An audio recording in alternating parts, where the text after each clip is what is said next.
Dengan lahirnya sekarang perempuan-perempuan yang politisi ini kan memberi angin segar bahwa kita ini perempuan itu juga bisa menjadi agen perubahan. Kita itu bukan hanya victim. Jadi kita jangan selalu kenapa perempuan dimobilisir, kenapa perempuan ini. Kita selalu merasa kita perempuan.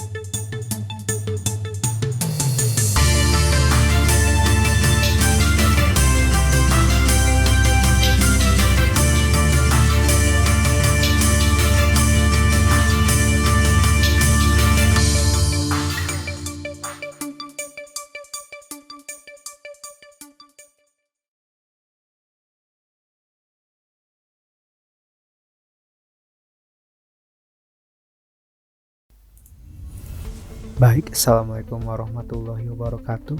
Perkenalkan, nama saya Nova Rizky Rahman dengan NIM 1903127. Di sini saya akan membahas tentang feminisme dan keterwakilan perempuan dalam kancah politik Indonesia. Hambatan perempuan di bidang sosial, budaya, dan kultur membuat perempuan menjadi ragu untuk melangkah lebih jauh di bidang politik. Kultur dan budaya setempat menciptakan kecenderungan kelompok laki-laki yang tidak ingin dipimpin oleh perempuan. Alhasil, baru segelintir orang yang sudah memiliki pandangan kritis tentang peran perempuan dalam politik.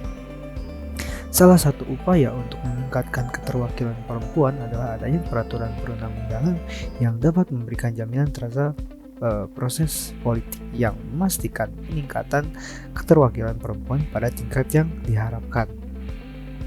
Undang-undang partai politik dan pemilu adalah salah satu indikator yang sangat penting untuk menjamin peningkatan keterwakilan perempuan yang duduk di kursi DPR.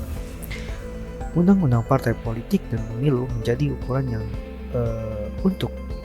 yang bisa untuk melihat sebagaimana respon negara terhadap indikator kesetaraan gender. Undang-undang pemilu dapat memberikan jaminan bagi perempuan untuk dapat mengikuti proses pencalonan sampai terpilihnya dalam pemilu. Ilmu politik dan feminisme telah saling mempelajari satu sama lain. Feminisme telah mengembangkan ilmu politik dalam rangka memberi perhatian secara lebih hati-hati dan seksama terhadap perempuan. Dengan kata lain, feminis dapat belajar dalam ilmu politik mengenai hal yang penting bagi perempuan, mengenai politik di dunia publik dan negara, dan cara-cara di mana perempuan dapat secara lebih efektif terlibat dalam pembuatan kebijakan negara.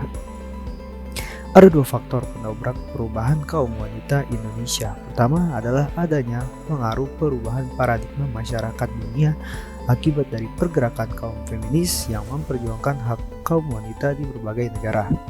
Faktor penentu kedua ialah bahwa selama dipimpin oleh pria timbul sebuah kekecewaan karena tidak terakomodasinya kepentingan kaum perempuan.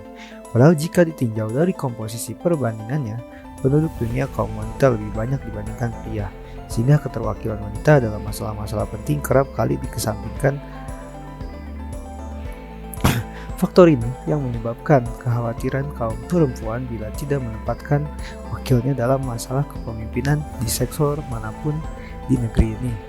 Perubahan paradigma perempuan yang menghendaki kehadirannya pun cukup berpengaruh dalam memunculkan pemimpin dari kalangan wanita. Ini selaras dengan tingginya tingkat pendidikan kaum wanita. Semakin tinggi tingkat pendidikan wanita, maka semakin krisis cara berpikirnya. Terima kasih, sekian dari saya. Wassalamualaikum warahmatullahi wabarakatuh.